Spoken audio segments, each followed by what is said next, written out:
Bienvenue pour vivre cet instant de parole de la vie éternelle avec Marc-Joseph. Nous sommes aujourd'hui le 14 septembre 2025. 14 septembre 2025, c'est encore un jour de grâce que tu as à vivre avec la présence du Seigneur Jésus-Christ dans ta vie.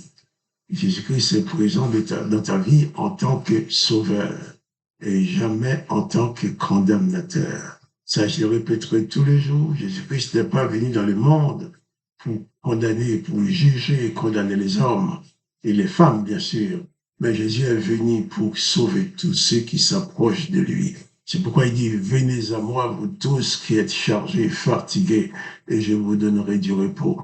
Toi donc qui as du mal à porter le fardeau de cette vie, toi qui as du mal à t'en sortir, toi qui as du mal à supporter certaines choses que tu as au-dedans de toi, ou même des mauvais souvenirs du passé ou du présent, des choses que tu veux où tu n'arrives pas à t'en sortir, tu n'arrives pas à avoir la paix, tu n'arrives pas à dormir. Ouvre ton cœur à Jésus-Christ. Jésus dit, viens à moi et je te donnerai du repos pour ton âme. Pourquoi? Parce que Jésus-Christ dit aussi qu'il est le bon berger. Si tu viens à lui, si tu invites Jésus-Christ à venir dans ta vie, en tant que sauveur et maître, il va prendre en charge toute la direction de ta vie. Et Jésus-Christ dit aussi que tout pouvoir lui a été donné. Rien n'est impossible à lui. Alors, quelle que soit ta situation, peut-être tu dis tous les jours, je n'en peux plus, tu n'en peux plus. Tu dis que c'est trop dur pour toi. Tu en as assez de cauchemars et des soucis de ta tête. Bien sûr, je ne te dis pas, si tu viens à Jésus, tu n'auras jamais affronté des problèmes. Oui, tu auras affronté des problèmes, mais tu n'auras plus jamais affronté des problèmes de la vie toute seule. Car si tu es avec Jésus, Jésus-Christ est avec toi, tu peux dire comme c'est dit ce chant, non, jamais tout seul, non, jamais tout seul, Jésus, mon sauveur, me garde, jamais ne me laisse seul, non, jamais tout seul, non, jamais tout seul, Jésus, mon sauveur, me garde, je ne suis jamais tout seul.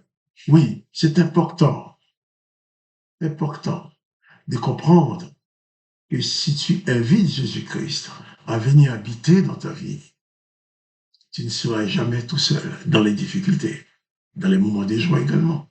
Car Jésus-Christ dit, je suis avec toi tous les jours jusqu'à la fin du monde. Et si toi-même aujourd'hui, tu décides de recevoir Jésus dans ta vie comme sauveur et maître, il s'engage, lui, à être toujours avec toi, quelles que soient les circonstances. Et quand on se donne à Jésus-Christ, même la mort ne peut te séparer de lui. Puisqu'il dit, la mort c'est quoi? C'est quand tu vas quitter ce corps. Dans ce corps tombera par terre, on les remplit de vie dedans. Jésus dit qu'il est parti te préparer une place. Il reviendra te prendre. C'est pourquoi quand il dit, je suis avec toi tous les jours jusqu'à la fin du monde, si un jour le monde n'est plus, il ne pourra plus être avec toi dans le monde. Mais toi, tu seras avec lui dans son royaume, assis à la droite de Dieu le Père. Donc, pas de panique. Confie ta vie à Jésus-Christ. Bien entendu, je ne parle pas de la religion. Je ne t'invite pas à accéder à une religion, pas du tout. Au contraire, si tu as une religion, il faut la mettre de côté pour embrasser Jésus. Car la religion va vous donner plein de dogmes, de doctrines, des choses à observer, va te conduire à faire des fois des choses qui n'ont aucun sens. La religion peut même te conduire à faire la guerre. La religion va te conduire à maudire des gens. Il y a beaucoup de pasteurs ou de prêtres qui estiment, vu leur position sacerdotale, ils ont le droit de bénir et de maudire. Et ils ne se gênent pas de prononcer des malédictions sur telle ou telle personne. Ils vont même menacer les gens des bénédictions ou des malédictions pour qu'ils leur apportent de l'argent. En disant, si tu apportes de l'argent, tu seras béni. C'est pas vrai. Ce sont des religieux qui utilisent le nom de Jésus pour faire de l'argent sur ton dos. la bénédiction du Dieu le Père n'est pas à vendre. La bénédiction du Dieu le Père, c'est en Jésus-Christ que Dieu a décidé de faire grâce aux humains. Donc la bénédiction de Dieu le Père en Jésus-Christ, c'est la grâce. C'est gratuit. Jésus a même dit à ses disciples, vous avez reçu gratuitement, vous donnerez gratuitement. Donc attention à ne pas tomber dans le piège de la religion, mais place ta confiance en Jésus-Christ, lui seul qui te donne la vie éternelle. Il est important de bien comprendre que si Jésus-Christ est dans ta vie, personne ne peut te condamner. Tu n'as pas besoin de religion, tu as besoin de la présence de Jésus-Christ. Les religions, ce sont des organisations purement humaines qui sont là pour te conduire dans une direction donnée, voire même te conduire à tuer les autres. Mais Jésus-Christ, c'est le Fils de Dieu le Père qui est venu sur la terre pour révéler l'existence de Dieu le Père aux hommes et femmes que nous sommes, afin de nous donner accès à la vie éternelle. Je vais lire tout de suite un verset de la Bible. Jésus était face aux pharisiens qui le critiquaient. Il disait, eh bien, tes disciples mangent avec le main sans laver. Jésus-Christ a dit, eh bien, ce qui rentre dans le corps, c'est pas qui te souille, c'est ce qui sort de la bouche qui te souille. Et Jésus a dit aussi à ses disciples, ces gens-là, laissez-les. Ce sont des aveugles qui conduisent des aveugles. Si un aveugle conduit un aveugle, ils tomberont tous deux dans une fosse.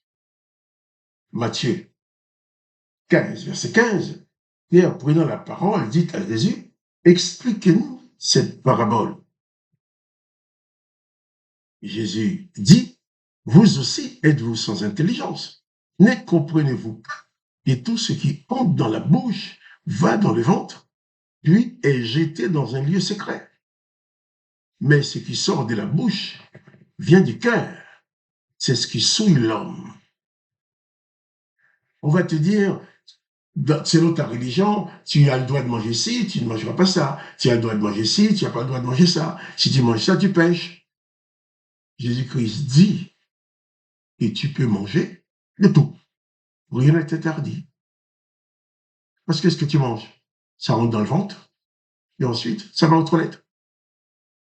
Mais ce qui est important, c'est pas ce qui rentre dans ta bouche qui va te souiller.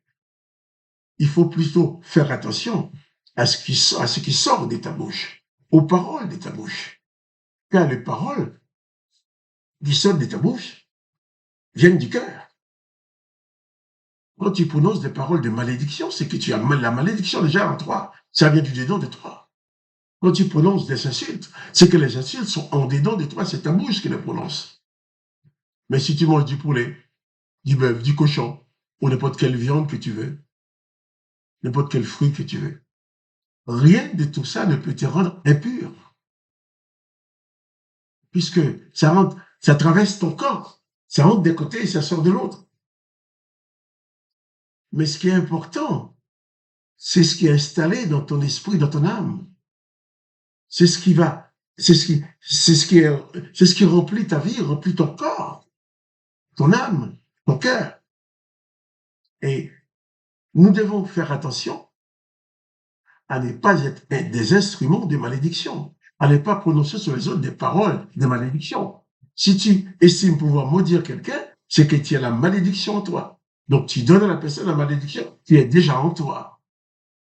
Mais si tu bénis quelqu'un, ça veut dire que tu as la bénédiction en toi. Tu donnes à cette personne la bénédiction que tu détiens en toi. Oh, Jésus-Christ nous appelle à aimer, bénir et à ne jamais maudire.